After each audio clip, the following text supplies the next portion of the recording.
허환구의 라디오 오늘. 여러분 안녕하십니까, 허환구입니다. 김영석 신임 독립기념관장을 둘러싼 논란이 계속해서 커지고 있습니다.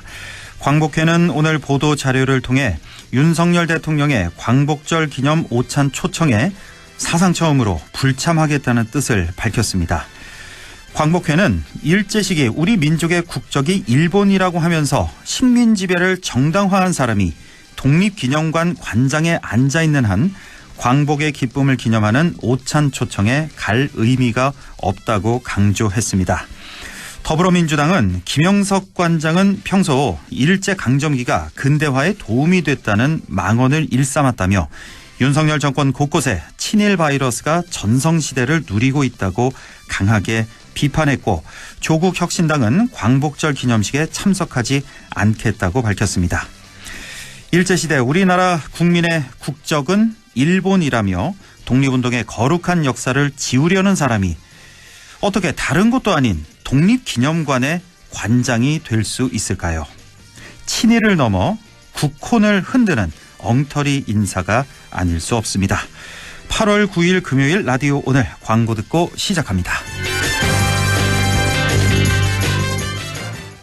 당신은 아마 아직 모를 거야. 장기랭 두 숨은 강자 아마 믿지 못할 거야. 합리적인 이 가격을 장기렌트의 숨은 강자 홈페이지에서 실시간으로 확인하세요. 아마존카. 그 남자는 달랐어요. 피컷 먹는 남자. 잘해, 뭐든. 특허받은 포뮬라로 남성 활력을 높여주니까 남자의 성공 테크닉 정관장 RX진 B컵. 주 한국인삼공사 건강기능식품 정관장 RX진 B컵 광고입니다. 라디오 오늘 금요일 순서입니다. 1부 최진봉의 시사 포커스 잠시 후에 만나보고요. 2부 이슈 오늘에서는 예천은 지금 곤충축제 준비가 한창입니다. 예천관광재단 정준환 사무국장을 연결해서 얘기 나눠보겠습니다. 이어서 천용길의 정치 TMI 함께하겠습니다. 라디오 오늘 유튜브로도 다시 들으실 수 있습니다. 많은 애청 바랍니다.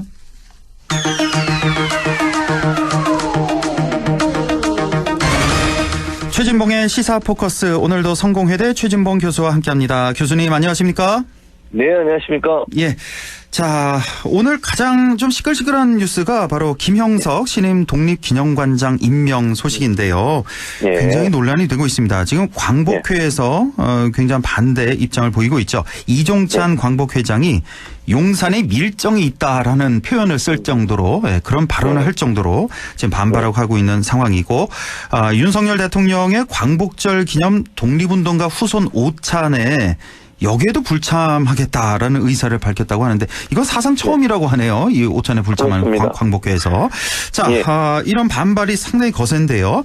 김형석 신임 관장, 이 어떤 인물이 이게 이렇게 시끄러운 겁니까? 일단 이 부분을 뉴라이트 계열로 분류가 되고요. 네. 두 번째는 이제 뉴라이트 계열들이 갖고 있는 기본적인 생각 자체가 일본의 신민사관을 근대화론으로 접근해서 분석을 하거든요. 근대화론? 예, 일본이 우리나라를 신민지화한 것이 우리나라의 근대화에 도움을 줬다. 이런 접근을 하는 거거든요. 예. 그러니까 결국은 그 신민지화, 신민사관을 옹호하는 그런 생각과 사상을 갖는 분들이 이제 뉴라이트 계열에 계신 분들이기 때문에 그런 생각을 갖고 있다고 볼 수 있고요.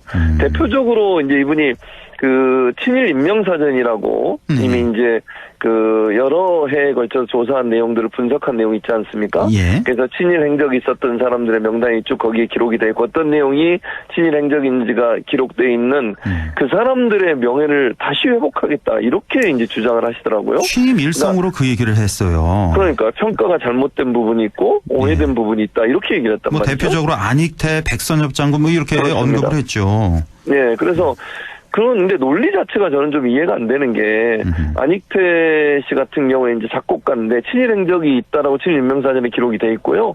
근데 이제 이분이 음악을 통해서 세계의 통합에 도움을 줬기 때문에 다른 점으로 평가해야 된다, 이렇게 얘기하시던데, 그러면 이런 거잖아요. 마치 친일 행적이 있더라도 뭔가 좋은 일을 하면, 또는 좋은 노래를 만들면 그것이 해결될 수 있는 문제인가? 이런 논란이 좀 있지 않겠습니까? 그렇습니다. 그런 부분들을 이분은 주장을 하고 있고 재평가를 해야 된다 이렇게 얘기하고 있고요. 백선엽 장군 같은 경우도 이제 간도특설대에서 근무했던 게 문제가 되는 거잖아요. 간도특설대가 예. 거기는 이제 독립운동하셨던 분들을 잡아서 고초를 겪게 만들고 처벌하고 이랬던 것 아닙니까? 이렇게 명백한데. 그런 것을 이랬던 분이기 때문에 친일 행적이 있다라고 분류가 됐는데 그것도 평가를 다시 해야 된다. 이렇게 좀 주장을 하고 있는 거죠, 결국.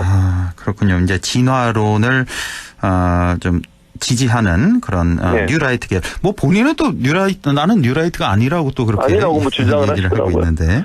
근데 하는 주장이 그 뉴라이트 계열에서 얘기하는 주장과 거의 일맥상통하기 때문에 본인은 그렇게 주장하시더라도 실제로 그렇게 아니라고 얘기하는 것이 그 받아들여지긴 좀 어렵지 않겠나 저는 그렇게 생각합니다. 우리 경북 지역이요. 전국에서 독립운동가를 가장 많이 배출한 지역이거든요. 그렇습니다. 독립운동의 뭐 성지라고도 표현하는데 사실은 작년에 여기 경상북도 독립운동 기념관이라는 기관이 있는데 여기에도 이제 관장 이제 임명할 때 상당히 논란이 좀 많았거든요. 검사 출신의 아무런 전문성이 없는 낙하산 인사라 그래서 시민단체에서 상당히 반발이 심했는데 뭐 똑같은 겁니다. 그러니까 독립기념관에는 절대 어울리지 않는 그런 인사를 내리꽂는.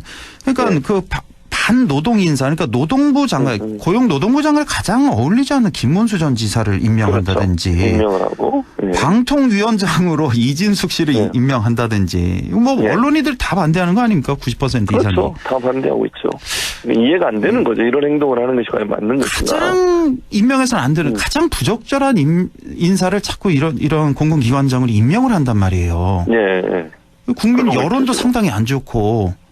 왜 이런 일이 자꾸 반복되는지 참 너무 안타깝습니다. 제가 볼 때는 여론이나 이런 거를 고려를 안 하는 것 같아요. 그러니까 예를 들면 윤석열 정부가 들어서서 지금 일본과의 관계 개선이라고 하는 명분을 내세워서 그동안 그 일본이 갖고 있는 잘못된 역사 인식이라든지 역사적으로 잘못한 행동에 대해서 우리가 비판하는 지점 이런 부분들을 전부 지금 거의 없애버리고 있는 상황 아니겠습니까? 대단히 위험한 상황이고요. 오늘 뭐 위안발문 문제라든지 강제징용 문제, 사도광산 문제, 독도에 대한 도발 만행에 대해서 대응하지 않는 부분 이걸 보면 일맥상통하게 흐르는 하나의 어떤 그 줄기가 있다고 생각해요. 그게 바로 일본과 관계 개선을 위해서는 뭐든지 양보할 수 있다. 이런 태도가 아닌가 하는 생각이 대단히 위험하다고 저는 생각합니다. 도저히 국민들이 이해할 수 없는 면이 그 부분이거든요. 그렇죠. 왜 일본한테 이러냐 이렇게까지. 그럴 이유가 없어요. 그러니까 우리 그렇게 굴욕적으로. 우리 생각은 자유니까 그런 생각을 할 수도 있다고 봐요, 저는. 국민들이. 뭐 이런 식으로 생각하는 사람도 있을 수 있죠. 근데 이런 사람이 이렇게 공직에 있다는 거 자체가 자꾸 이렇게 공공기관장으로 임명하고 그것도 너무 안타깝습니다. 독립기념관이 어떤 곳입니까? 우리나라의 독립유공자들의 얼과 그분들의 생각과 그분들의 희생을 기리는 곳이잖아요. 그렇습니다. 거기에 어떻게 친일적인 성향으로 보여지는 생각을 갖고 있는 분을 임명할 수 있냐고요. 아니 그런 사고방식 자체가 너무 잘못됐다는 겁니다. 저는 이게 지금 대통령이 뭐 국민하고 혹은 뭐 야당하고 이제 자꾸 싸우자는 겁니까? 왜 이렇게 갈등을 야기하는지 모르겠습니다.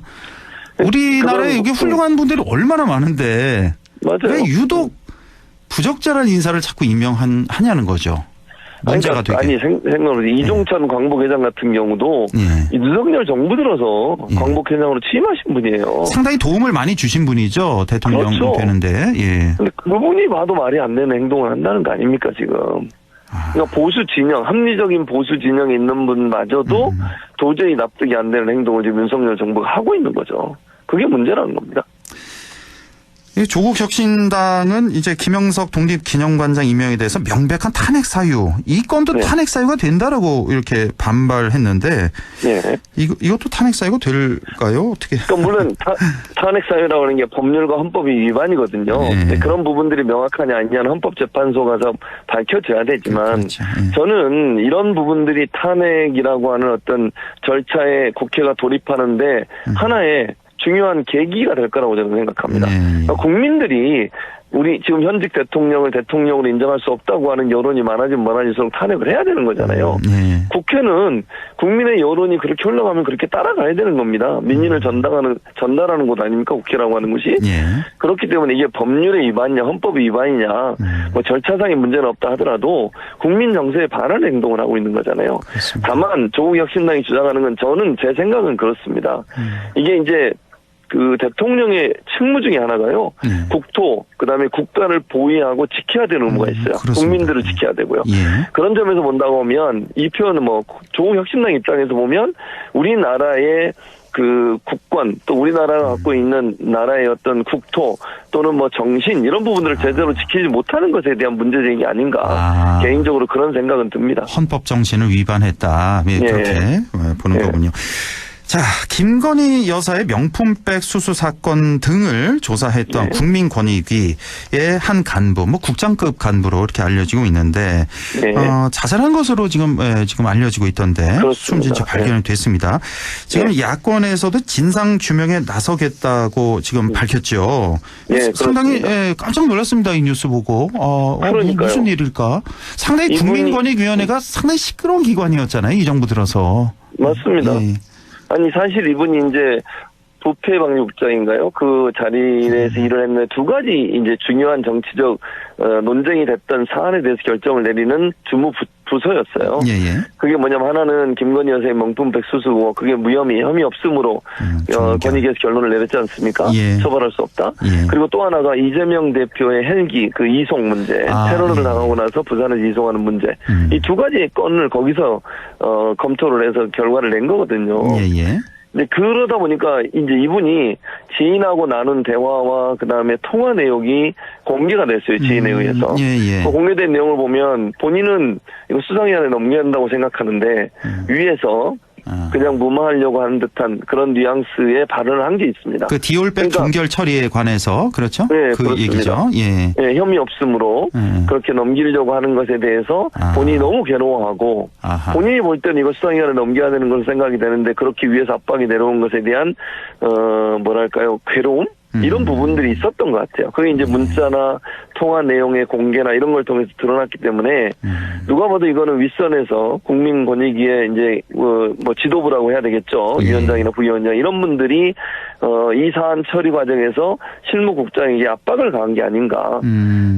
그런 이제 논란이 일고 있는 상황인 거죠. 그러니까 그걸 견디지 못해서 결국 이제 안타까운 선택을 한 것으로 보인다는 거죠. 사실 우리 국민들이 디올백 문제 이걸 종결 처리. 그러니까 당연히 수사기관이 이첩해야 마땅한데 누가 봐도 그렇죠. 이걸 종결 처리하는 과정에서 그 국민권익위의 그 공무원들이 내부 그 직원들이 얼마나 그분들은 더 잘 알잖아요. 전문가들이니까. 그렇죠.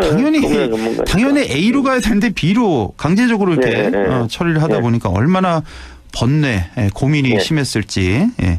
아마 이분뿐만 아니라 그 권익위원회 내 그 직원들 많이들 굉장히 많이 상당히 좀 힘들어 했을 것 같고 여기뿐만 아니라 지금 한창 시끄러운 방심이 이쪽도 마찬가지 아닐까 싶어요. 그렇습니다. 그 직원들이 보기에도 이건 명백히 아닌 길로 가고 있단 말이죠. 네, 맞습니다. 최근에 그 이사진 선임 과정에서도 문제가 계속해서 드러나고 있습니다. 그렇습니다. 예, 어떻게 그 이사진을 선임했는지 그 과정이 지금 뭐 자료도 내놓지 않고 있고 그러고 있죠. 야권 그 국회의원들이 그 방통위를 찾아갔지 않습니까? 거기에서도 김태규 그 직무대행이 굉장히 그 고압적인 자세로 그러니까요. 뭐 아주 오히려 큰 소리를 치던데. 이거 나중에 다 뭐 형사 처벌 받을 것 같아요. 그렇죠. 이게 이제 정권 바뀌어가지고 재수사하게 되면 문제가 다 드러날 거로 저는 보고요. 지금 이제 고소고발 다 해놓은 상태이기 때문에 지금 뭐 윤석열 정권이 버티고 있으니까 그렇지만 만약에 정권이 바뀐다고 하면 저는 이제 문제는 이렇게 그냥 뭐 지시하고 시켜서 할 수밖에 없는 상황이라 하더라도 이분도 책임을 또 져야 되는 거잖아요. 그러니까요. 그러니까 이 누군지 모르지만 한 사람을 보호하기 위해서 또 뭐 누군지 모르지만 어떤 사람의 피해를 줄이기 위해서 많은 공무원들을 또 피해자로 만드는 피의자로 만드는 이런 일들이 지금 반복되고 있는 거죠 결국은. 본인들도 아마 알고 있을 텐데 상당히 좀 불안한 마음이지 않을까. 그럼요. 그럴 수밖에 없죠. 최상병 특검법도 어제 그 세 번째로 발의가 됐잖아요. 발의됐죠. 민주당에서 네, 맞습니다. 했는데 예. 여기에 이제 상당히 좀 범위가 넓어져서 김건희 여사를 아예 수사 대상으로 명시를 해버렸단 말이죠. 네, 그렇죠. 이렇게 예, 세 번째 이제 특검법 발의했는데 그 네. 한동훈표 최상병 특검도 이거 나와야 되지 않냐 그런 그 그러니까요. 목소리가 상당히 많네요. 지금 그 지난 선거 과정에서 본인이 약속했잖아요. 예, 제3자가 추천하는 특검법 발의하겠다고 분명히 약속을 했는데 말이죠. 아직 그렇죠. 강간무소식입니다. 지금. 무소속이에요. 그러니까 이게 본인은 그렇게 하겠다고 약속을 했는데 전혀 지금 행동에 옮기지 않고 있고 민주당과 야당들이 함께 내놓은 특검법에 대해서는 계속 비난을 하고 이건 맞지 않죠. 그러니까 만약에 민주당이나 야당이 낸 특검법이 마음에 안 들면 본인이 어떤 생각을 하는지를 내야 된다고 저는 봅니다. 그리고 서로 아니, 또 한동훈 절충을 대표가. 하면 될 거 아니에요. 그렇죠. 서로 그렇죠. 내놓고 하나씩 그럼요. 양보하고. 네, 맞아요. 그럼 합의해 나가면 되거든요. 근데 예. 그런 절차를 전혀 밟지 않고 있다는 거죠. 그러면 과연 진정성 있는 약속이었냐 그게 약속을 지킬 생각을 하고 있었느냐 그런 의심이 강하게 들 수밖에 없는 거죠. 자, 김경수 전 경남지사가 이번 8.15 광복절 사면 복권 대상에 포함된 것으로 알려졌습니다. 일단은 사면은 됐고 지금 복권이 안 된 상태였죠, 김경수 전 지사가. 맞습니다. 예, 근데 예. 자, 그런데 이 김경수 전 지사 복권에 정치권에서 좀 미묘한 긴장감이 돌고 있다는 소식인데. 이건 뭐 어떤 긴장감이 돌고 있고 분위기는 어떤 건지 뭐 혹시 민주당 측에서 혹시 반대하는 그런 분위기가 있는 겁니까? 뭐 어떤 분위기예요?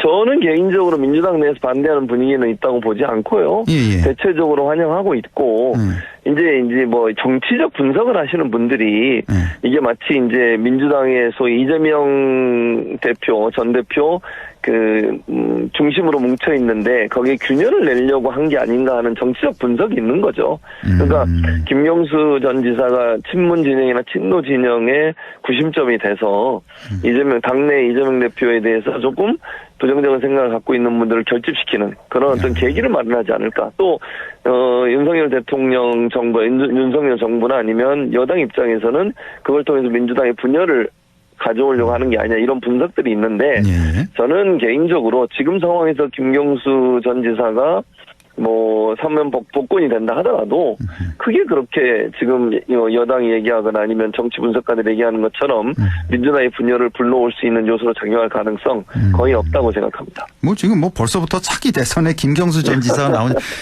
굉장히 좀 앞서가는 그런 보도가 나오고 있던데 아직까지는 좀 시기가 아닌 것 같고. 아니죠 지금은. 왜냐하면 지금 정치권에 너무나 큰 산을 넘어야 될 산이 많이 있기 때문에 여기까지 좀 시선을 돌리기는 좀 쉽지 않을 것도 같고요. 그래서 너무 좀 그렇습니다. 앞서간다는 그런 생각도 들고.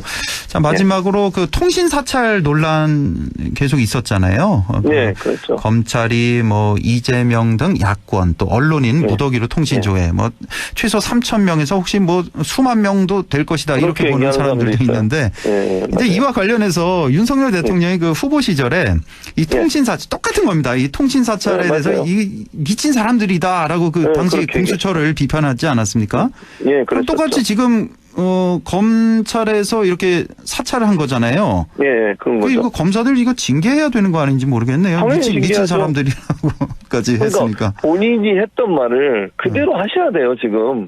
아니, 그때는요, 실제적으로 그 당시에 그 사찰 대상이 됐던 분들이 200명 정도 되는 걸로 알고 있거든요. 그 당시 200여 명이었나요? 네, 공식적으로 밝혀진 게. 근데 이번에는 뭐 최소 3,000명, 어떤 분들은 뭐 수만 명이 될 거다 이렇게 주장하는 분도 계세요, 지금.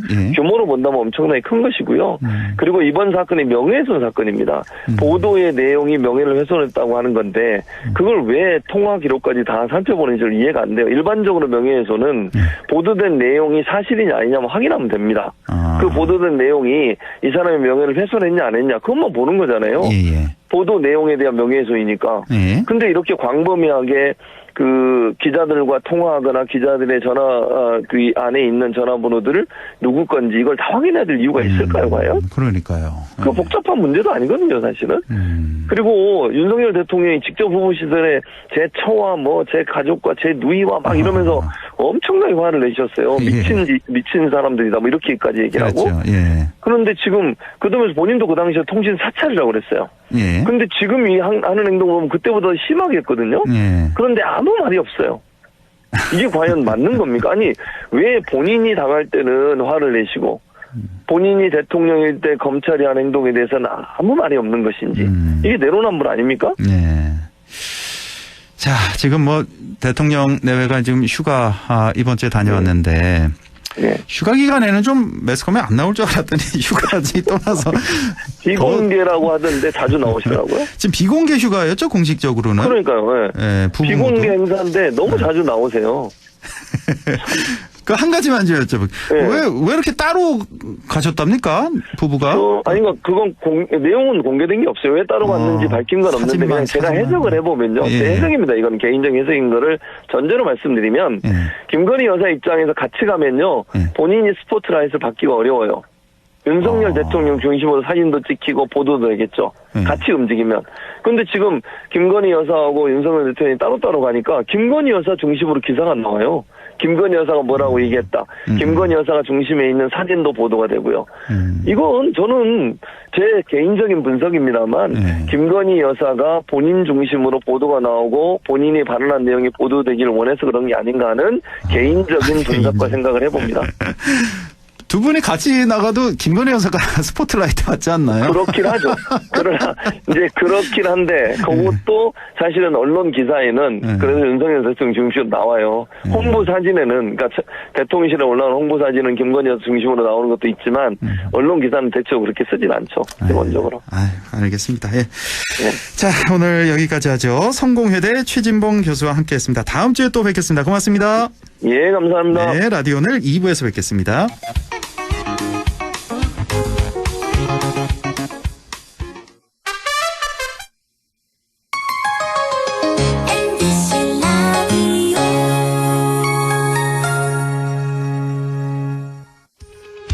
오늘도 안전하게 음주운전 예방수칙 알려드립니다. 첫 번째, 술자리가 예정된 경우 미리 귀가 방법을 정하고 차는 가져가지 않는 것이 안전합니다.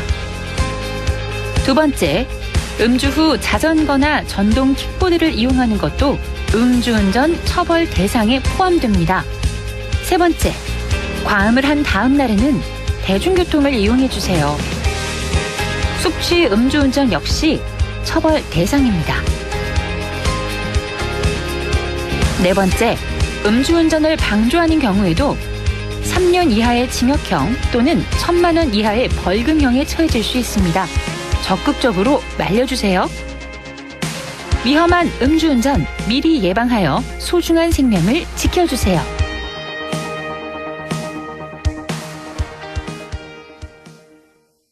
안녕하세요, 강남입니다. 오늘은 멋진 우리 이웃들 한번 만나볼까요? 부지런한 K 사장님, 로빈 씨, 오늘 많이 바쁘세요? 한국인은 밥심인데 밥 먹을 시간도 없어요. 할 땐 하는 프로 직장인 로렌 씨, 일하면서 제일 기쁜 순간은? 퇴근할 때? 윙크장인 트로트 가수 레오 씨, 어쩌다 트로트를 하게 됐어요? 한국의 흥에 반했죠. 여러분도 이런 멋진 이웃들과 함께 살고 계시죠? 다 함께 내일을 만들어가는 다문화 이주 배경 이웃들. 우리는 모두 우리입니다. 공익광고협의회.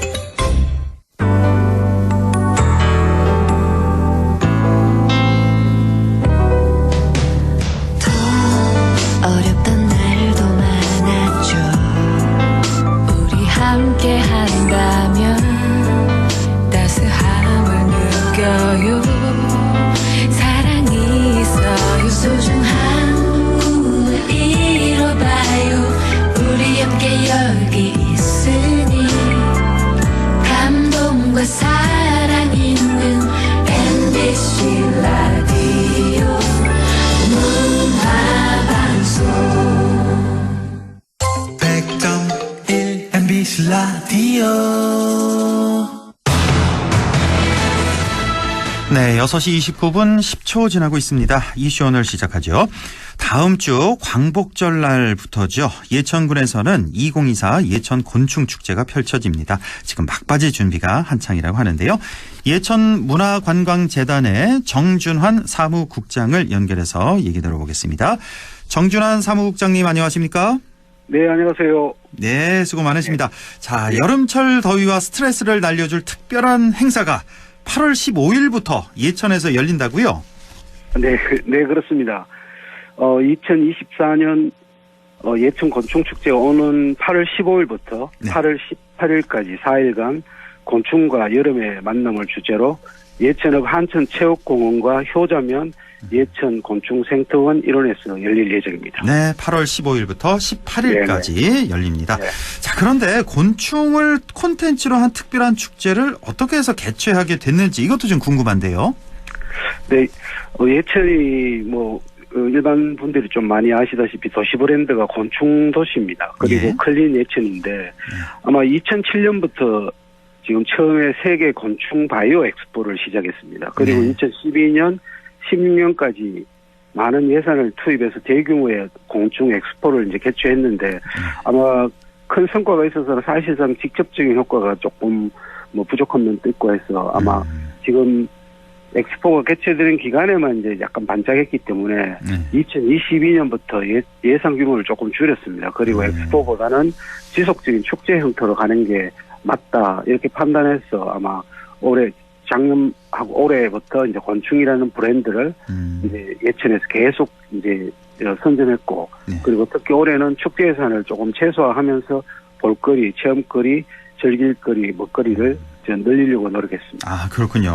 그러고 보니까 세계 곤충 바이오 엑스포 우리 지역 주민들 다 아시잖아요. 이게 그렇죠. 2007년에 있었고 12년, 16년에 있었는데 4년마다 이렇게 열렸는데 그렇죠. 2020년에는 코로나 때문에 안 열렸군요. 그렇죠. 그때부터 안 열리고 올해도 세계 곤충 바이오 엑스포는 열리는 게 아니고요.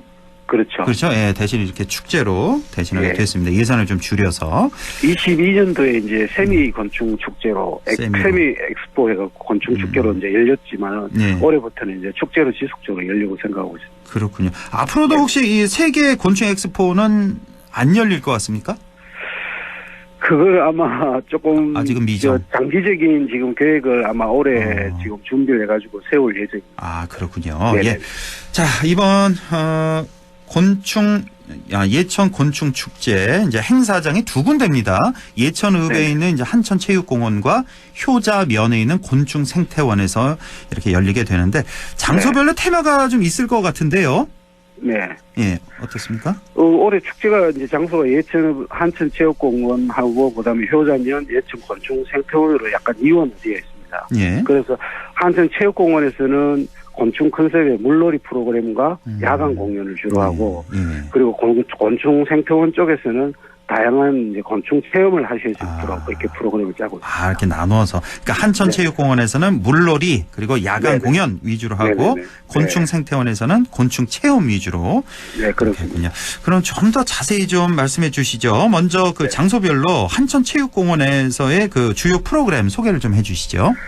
우선 한천체육공원에서는 7월 20일부터 이제 운영 중인 한천 물놀이장이 워터 슬라이드의 풀장을 추가 좀 합니다. 그리고 확대 운영하고 아마 해병대 모터보트라든지 카약 같은 수상 체험 그리고 벅스 댄스 파티, 벅스 워터 스와이벌 같은 물놀이 이벤트와 다양한 곤충 캐릭터의 어떤 함께 시원한 물총, 물풍선 싸움, EDM 음악과 함께 즐길 수 있는 여러 가지 프로그램을 진행할 예정이고 야간에는 아마 다양한 장르의 어떤 공연을 준비를 하고 있습니다. 행사 첫날에 그 광복절이죠. 8월 15일 날에는 아마 음악대장 하현우의 국가스텐과 함께 아마 30, 40대 타겟으로 공연을 준비하고 있고요. 그러니까 하현우 씨 그 고음 대장 말씀하시는 거죠? 네네네. 예. 그리고 둘째 날은 16일 금요일인데 버벅을 하고 달사벨스의 DJ 그리고 조광일 이런 등으로 이제 참여하는데 아마 청소년하고 MZ 세대를 위한 DJ K-팝 공연을 좀 준비를 하고 있고요. 17일 토요일에는 이제 5, 60대를 위한 트로트하고 그리고 가요 공연 그렇게 장민호 씨가 이제 같이 공연을 진행하고 있습니다. 그리고 이제 특히 이제 이번에 17일 토요일 오후 3시에 아마 여러분 잘 아시다시피 그 대한민국 공군 특수비행단 블랙 이글스라고 있습니다. 이게 17일 토요일 오후 3시에 에어쇼가 지금 이번에 펼쳐질 예정입니다. 그 비행기 좀 날아다닙니까 그날? 예. 몇 대나 옵니까 비행기가? 비행기가 제가 알기로는 한 10대 정도. 많이 오네요. 예, 에어쇼도 펼쳐지고. 예. 아마 반경이 한 뭐 10km 정도 된다니까 뭐 안동에서도 볼 수 있을 것 같아요. 아, 그 정도예요. 네네. 아주 큰 행사군요. 네. 또 먹거리도 많이 준비하셨죠? 당일 현장에서? 먹거리도 뭐 지금 합리적인 가격으로 아마 늦게까지 즐길 수 있도록 다양하게 먹거리도 준비하고 있습니다. 그렇군요. 아주 그냥 행사가 꽉 차여 있습니다. 그 15일부터 17일까지 아주 꽉 찬 행사가 있고 18일은 이제 폐막일이니까 이제 마무리하는 개념으로. 네네네. 특별한 공연은 없는 거죠, 18일은. 예. 18일 또 일부 공연은 그냥 진행합니다. 아, 그렇군요. 예. 자, 그러면 이번에 이제 곤충 생태원으로 가보죠. 어떤 체험이 있습니까? 뭐 여러분들 뭐 좀 많이 오셔보셔가 알겠지만 곤충 생태원 같은 경우는 생태원을 한눈에 둘러볼 수 있는 모노레일이 있죠. 예. 그리고 이제 잘 가꿔진 정원도 있고 그리고 아름답게 날아다니는 나비를 관찰할 수 있는 나비 관찰원이 이런 것도 있습니다. 네. 그리고 곤충을 직접 만져볼 수 있는 곤충 체험 온실 그리고 이제 벌침이 없는 벌을 체험할 수 있는 폴리네이트 가든을 운영하고 있고요. 벌에 쏘여도 됩니까, 여기선? 벌침이 없습니다. 아, 침이 없고. 그리고 이제, 예. 그리고 이제 이번에 곤충 축제 때 유명한 인플루언서를 저희가 이제 초청해서 곤충 토크쇼 그리고 헬스 도슨트 프로그램도 준비하고 있습니다. 예. 네. 그리고 모노레일 같은 경우는 아마 그 가족 모두가 즐길 수 있는 그 코스인데 아마 급경사 지날 때 보면 뭐 스릴감도 있고 아이들이 정말 좋아합니다. 네. 그리고 나비 관찰원 같은 경우는 지금 한 400평 정도 되는데 아마 나비 애벌레가 이제 뭐 기어가고 모습 형상화해서 조금 나비 터널로 행사 기간 중에 다양한 나비를 매일 1000여 마리 한 방사할 예정이고요. 예. 나비가 짝짓고 알 놓고 애벌레 되고 번데기 되고 껍질 깨고 뭐 이런 모습을 직접 아마 찾아볼 수 있을 겁니다. 예. 그리고 특히 이번에 왜 어린이들이 정말 좋아하는 체험 프로그램이 있거든요. 예. 그게 곤충 체험원실에서 아마 수백 마리 장수풍뎅이 그리고 사슴벌레를 직접 만져보는 체험도 준비하고 있습니다. 아이고, 그렇군요. 이 곤충 생태원에는 한 초등학생까지, 그 이하, 그 정도 자녀를 둔 분들은 꼭 좀 데려가셔야 될 것 같네요. 그렇죠. 아이들 정말 좋아하죠. 어린이들 많이 있거든요. 그러니까. 예. 자, 이렇게 아이들이 정말 좋아할 콘텐츠도 가득합니다. 교육적으로도 상당히 의미가 있을 것 같고. 자, 근데 그게 다가 아닙니다. 아이들이 특히나 좋아할 만한 분들이 또 오신다고요? 네. 그 곤충 생태원에 아마 첫날에 지금 구독자 한 53만 명 유튜브 그 에그 박사라고 있고요. 예. 그리고 셋째 날에는 구독자 한 140만 명 지금 굉장히 유명하신 분인데 정보로 함께하는 곤충 토크쇼가 지금 준비되어 있고요. 아, 이분들이 다 이제 곤충 콘텐츠 유튜버군요. 그리고 이제 에그 박사, 정부르, 예. 그리고 곤충 학자이자 지금 요즘에 굉장히 많이 활동하고 계시는 갈로아의 도슨트 프로그램이 또 진행할 예정이거든요. 예. 그리고 뭐 그 외에 뭐 마술쇼, 뮤지컬 갈라쇼, 그다음에 어쿠스틱 공연, 뭐 그리고 다양한 곤충 체험과 어린이 공연 프로그램이 매일매일 아마 진행돼요. 아이고, 예, 그렇군요. 아주 꽉 차 있습니다. 예천 곤충 축제를 이제 인터넷에 치면은 이런 거 쭉 다 나오죠. 언제 뭐가 열리고 하는 거. 네네네. 예, 한번 쭉 둘러보시고. 날짜 하루 좀 맞춰서 아이들 데리고 꼭 다녀오시기 바랍니다.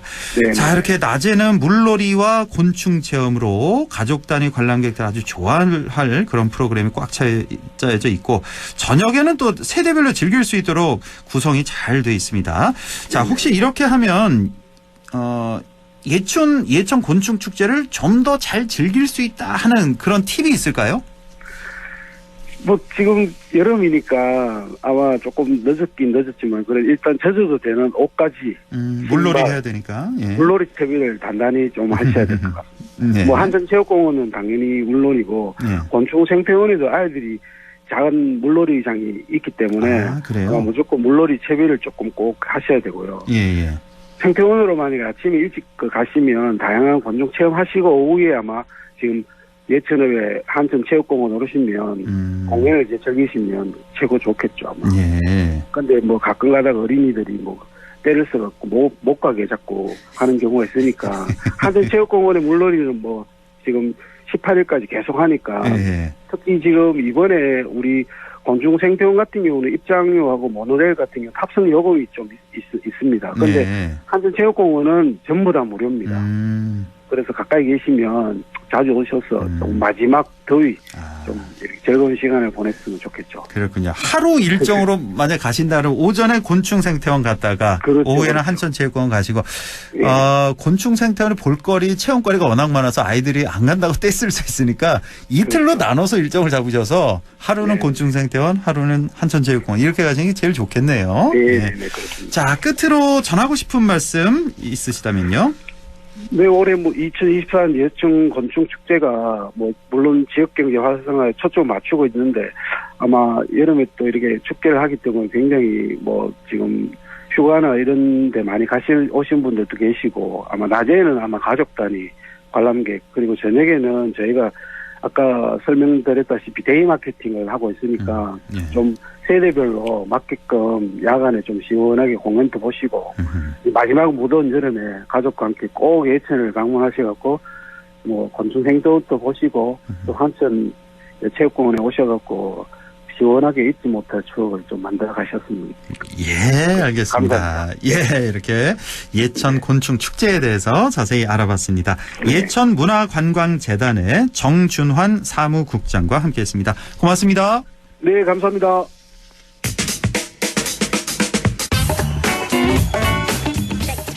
네, 정치 TMI 바로 이어갑니다. 오늘도 뉴스맨 천용길 편집장 연결합니다. 안녕하십니까? 네, 안녕하십니까? 네, 오늘 정치 TMI 주제는요? 네, 어제였습니다. 8일에 김영석 독립기념관장 임명을 두고 여러 논란이 좀 불거지고 있는데요. 네. 이 독립운동 유공자 또 후손들이 모인 광복회가 공개적으로 일본의 식민 지배를 정당화하는 독립기념관장을 임명해서는 안 된다. 이렇게 강하게 또 반발하고 있습니다. 이 사실 독립기념관장뿐만 아니라 최근 들어서 역사 관련한 정부기관장 임명이 계속 좀 논란이 일고 있는데 여기에다가 우리 경상북도에 있는 독립운동기념관에 이 우려스러운 행보가 또 이어지고 있습니다. 일종의 정치권에서 역사전쟁이 불거지고 있는 셈인데 왜 이렇게 이 정치권에서 역사전쟁을 만드는지 문제는 뭔지 한번 살펴보겠습니다. 예, 일부 시간에도 조금 다뤄보긴 했습니다. 2부에서 좀 더 자세히 얘기를 좀 해보죠. 자, 말씀하신 것처럼 김영석 독립운동관장 임명에 대해서 광복회가 결사 반대를 했는데도 임명을 강행했습니다. 정부는. 자, 구체적으로 어떤 문제가 있는 인사입니까? 네, 우선은 이 독립기념관장의 직위를 보면 차관급입니다. 네. 그리고 역대 독립기념관장은 독립운동가 후손이거나 오랫동안 독립운동을 연구해온 연구자가 맡아왔는데요. 당연하죠. 임명하는 과정은 임원추천위원회가 추천한 후보자 중에서 이 국가보훈부 장관 제청으로 결국 대통령이 임명을 하게 됩니다. 예. 네, 이 과정에서 이종찬 광복회장이 임명되기 전부터 이 원점 재검토해야 된다 이런 주장을 했었는데 크게 이 세 가지 문제가 이 밖으로 알려졌습니다. 예. 이 첫 번째가 대한민국 건국절 논란인데요. 이 소위 이 대한민국 정부가 언제 수립됐냐라고 했을 때 우리 헌법을 기준으로 보면 이 1919년 대한민국 임시정부의 법통을 계승한 것으로 보는 것입니다. 우리 헌법에 그대로 나와 있어요. 명확히 나와 있죠. 1919년부터 우리 대한민국 건국했다. 네, 이 3.1운동 정신을 통해서 세워진 이 대한민국 임시정부의 법통을 계승한다 이렇게 나와 있는데 그렇습니다. 이걸 두고 이 일부 학계에서는 1948년을 대한민국 건국절로 봐야 된다 이런 주장이 있는데 이번에 임명된 김영석 독립기념관장이 이걸 이 독립운동 기념관장을 맡으면서 1948년 이 건국절이 이 대한민국 정부가 완성이 됐다 이런 주장을 하고 있습니다. 그러니까 48년 8월 이전에는 우리나라 대한민국이 아니라는 주장이죠. 그러니까 이거는. 그렇습니다. 대한민국의 건국 시점을 어디로 볼 건가 했을 때 이 논란이 생기는 이유가 이 소위 말하면 우리가 분단을 겪게 됐는데 이 분단 이전에 대해서는 구분해서 봐야 된다라고 하는 이런 논란이 있는데 이 김영석 관장이 이런 인식을 가지고 이야기를 했던 과거가 있었습니다. 그리고 또 한 가지가 홍범도 장군 흉상철거 논란과 관련해서도 이 김영석 관장이 이 흉상을 육군 사관학교에서 철거해서 독립기념관에 모시는 게 더 좋지 않냐 이런 입장을 또 이 견지를 하고 있었고요. 그리고 또 이 친일 인명사전과 관련해서 친일 인명사전의 팩트 사실과 맞지 않은 부분들도 있었다면서 친일 인사에 대해서도 이 재평가가 필요하다는 의견을 밝히기도 했었습니다. 대표적으로 뭐 안익태, 백선엽을 거론하면서 이런 얘기를 했는데, 그러니까 크게 세 가지 문제예요. 왜 김영석 관장이 적절하지 않냐? 하나는 건국절 논란이 있고, 하나는 홍범도 장군 흉상 철거 논란, 세 번째 친일 임명사전 논란, 이렇게 세 가지를 들어주셨는데, 자, 강하게 반발하고 있는 광복회 이종찬 회장은 윤석열 대통령 이 정권 출범과도 함께한 아주 가까운 인사이지 않습니까? 그렇습니다. 우당 이혜영 선생의 자손이기도 한데요. 이 역대 독립기념관장 임명에 광복회가 이렇게 또 반발한 적이 없었기 때문에 논란이 커지고 있습니다. 왜냐하면 이 광복회도 독립기념관의 당연직 이사로 또 포함되어 있거든요. 아, 그래요? 네, 그렇기 때문에 이 광복회에서 이 광복절을 기념해 대통령실이 독립운동가 후손을 초청해서 갖기로 한 오찬에도 불참하겠다. 어제 밝혔고요. 이종찬 회장을 포함한 이 광복회는 이 광복회의 정신을 인정할 수 없는 이 김영석 관장에 대해서는 인정할 수 없다라고 하는 입장을 재차 또 밝히고 있습니다. 이게 이종찬 회장 같은 경우에는 작년이었죠. 이 홍범도 장군 흉상 이전 문제에 대해서도 윤석열 대통령을 향해서 좀 거센 이 비판을 쏟아냈고, 올해 2월이었습니다. 독립기념관 이사를 추가 임명하는 과정에서 유라이트 인사인 이 박이택 낙성대 경제연구소장을 이사로 임명했을 때도 윤석열 대통령을 향해서 이 대통령실에서 이 대통령실의 인사 추천 과정에 문제가 있다는 입장을 거듭 강조해 오고 있습니다. 그렇습니다. 자, 그런데 문제는 이런 인사가 이번이 처음이 아니다. 그동안 너무 많았다. 왜 이렇게 우리 역사 이쪽 독립운동 관련된 이런 기관장을 자꾸 뉴라이트 인사로 채우냐. 여기에 대한 반발이 상당히 크지 않습니까? 맞습니다. 바로 지난주였습니다. 한국학중앙연구원장에 김낙년 원장을 임명을 했는데요. 뭐 이 인사는 고향이 안동 출신이기도 합니다. 아, 그래요? 네. 그런데 소위 말하면 식민지 근대화론, 일본이 조선을 식민지배했기 때문에 이 과정 덕분에 우리가 근대화될 수 있었다라고 하는 이러한 관점에서 이 식민 시대의 한국 경제사를 연구해온 경제학자를 한국학중앙연구원장에 임명을 한 겁니다. 이거는 일본의 관점이잖아요. 식민지 근대화로는. 우리는 그 수탈당하고 그동안 그 피해가 얼마나 어마어마하게 인명 피해뿐만 아니라 얼마나 컸습니까? 우리 관점으로 봐야죠. 그렇습니다. 이게 근대화라고 하는 것이 오롯이 근대가 정근대보다 한 발 나아갔다라고 하는 그 진보론적 관점에서만 볼 것이 아니라 이 근대화 과정 자체가 수탈과 식민지 억압이 동시에 존재해 왔다.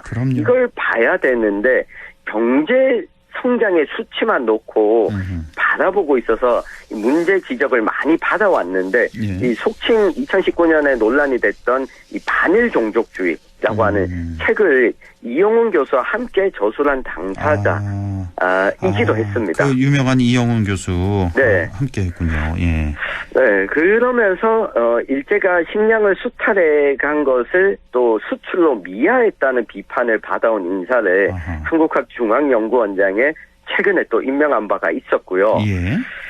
또 석 달 전으로 거슬러 올라가면 교육부 산하의 국사편찬위원회 위원장에 그 허동현 교수를 임명했는데 이 허동현 교수 같은 경우에는 박근혜 정부에서 국정교과서 편찬에 참여하기도 했었고 이 역시나 이 홍범도 장군 흉상이 육군 사관학교에 있는 것을 부정하는 비판하는 입장에 섰던 인사가 국사편찬위원장에 임명되기도 했습니다. 예.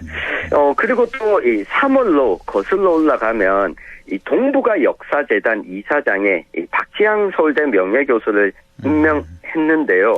사실 이 동북아 역사재단은 2000년대 초반에 이 중국의 동북공정과 일본의 역사 왜곡에 좀 맞서서 우리가 역사 연구 차원에서 대응을 하자 이렇게 설립한 재단인데 이렇게 임명한 박지향 신임 이사장이 일본이 과거를 사과하지 않는다는 기성세대 인식을 젊은 세대에게 강요해서는 안 된다라고 취임 직후에 공개적으로 이런 입장을 또 밝히기도 했습니다. 그러다 보니까 역사학계에서는 좀 황당하다라고 하는 이 입장을 발표하기도 했었고 이분 같은 경우에는 또 이 동양사나 한국사 전공자가 아닌 또 영국사 전공자이기 때문에 윤석열 정부가 이렇게 임명한 것에 대해서는 의아하다. 소위 말하는 이 보수 언론에서도 사설로 이 비판하고 지적하게 했었습니다. 참, 지금 뭐 몇 명 이렇게 거론하셨는데 한두 명이 아니에요. 이렇게 정말로 부적절한 인사를 네, 특히나 올해 들어서 쭉 이어오고 있습니다. 도저히 이거를 이해를 할 수가 없는 거예요. 국민들은 왜 이런지. 예. 자, 윤석열 정부가 역사 관련 기관장에 논란이 될 만한 이런 인물들 지속해서 임명하는 이유 이거 어떻게 봐야 될까요? 네, 아마 이 많은 청취자들께서도 최근 들으셨겠지만 정부가 일본의 사도광산의 세계문화유산 등재에 찬성하는 이 조건으로 이 전시물의 강제 노동이다라고 하는 걸 요구했지만 거부됐고 이게 받아들여지지 않았는데도 우리 정부가 이 일본의 세계문화유산 등재에 찬성하는 입장을 밝히면서 일본에 대해서 저자세 외교다라고 하는 비판이 계속 이어지고 있는데 아니 이 이게 조건이 거부됐으면 찬성하지 말아야죠. 그렇습니다. 그게 상식이죠. 특히나 이 세계문화유산 유네스코 문화유산 등재 과정에서 누구라도 이 반대하거나 거부할 경우에는 등재가 진행되지 않도록 이미 이 등재 기준도 바뀌었거든요. 그렇습니다. 전원 찬성이 해야 되죠. 우리 정부가 이걸 받아들인 맥락이 뭐냐 했을 때 첫 번째로 우리 윤석열 정부의 외교 방침이 균형 외교보다는 한미동맹, 미국과 일본 동맹을 최우선으로 보고 이것만 오는 길이다라고 보는 경향이 큰 것 같습니다. 그런 면에서 역사적인 맥락을 좀 고려하지 않고 한일 관계의 진전만을 최우선으로 보고 있기 때문에 역사 관련한 기관장에도 논란이 될 만한 인사를 지속해서 좀 임명하는 것으로 보이고요. 두 번째가 뚜렷한 역사인식을 가지고 있는 게 아니라 이전 정부였죠. 민족주의를 좀 강조해왔던 이 문재인 정부와 우리 정부는 다르다. 이런 걸 어필하는 데에만 또 집중하고 있는 모양새도 있습니다. 그리고 세 번째로 이거는 정말 안타까운 이야기인데 이 인사를 임명하는 과정에서 참모를 포함해서 윤석열 정부가 임명한 인사들의 인적풀이 상당히 좁다. 특히 이 검사 출신과 이명박 정부 출신의 인사를 지속해서 그냥 회전문으로 쓰고 있다. 인사풀이 좁다 보니까 이 안에서만 사람을 추천하고 기용하다 보니 이런 논란이 계속 또 불거지고 있다는 것도 좀 살펴볼 수 있을 것 같습니다. 정말 이거는 도저히 이해할 수 없고 앞으로도 두고두고 좀 연구 대상이 될 것 같습니다. 왜 이렇게 하는지. 뭐 이런 현상이면 중앙정부뿐만 아니라 경상북도에서도 벌어지고 있다는 거. 뭐 경북 독립운동 기념관도 그렇고 호국 보훈재단 등등에서 논란이 있다. 자, 이제 마무리로 정치가 역사를 왜곡하지 않으려면 어떻게 해야 될까요? 네, 우선은 역사에 대해서 이것이 정치적으로 이득이 되냐 아니면 해가 되냐 이 판단을 하지 않는 것이 가장 중요하고요. 그리고 특히 이 독립운동과 뭐 6.25 전쟁과 관련해서도 우리가 역사를 대할 때 지극히 한 방향으로만 바라보는 것이 아니라 그 시대에 살았던 사람들, 독립운동가들의 이 고뇌 아픔을 오늘날 우리에게는 어떤 의미로 다가올 것이냐, 현재적인 의미로 좀 들여다보는 데 있어서 이 정치가 역사를 좀 바라볼 필요가 있다고 생각을 합니다. 특히 윤석열 정부가 지속해서 갈등을 양산하는 방식의 이런 기관장 임명이 우리 사회에 미치는 악영향에 대해서도 한 번쯤은 좀 돌아볼 필요가 있어 보입니다. 알겠습니다. 오늘 여기까지요. 뉴스민 천용길 편집장과 함께했습니다. 고맙습니다. 감사합니다.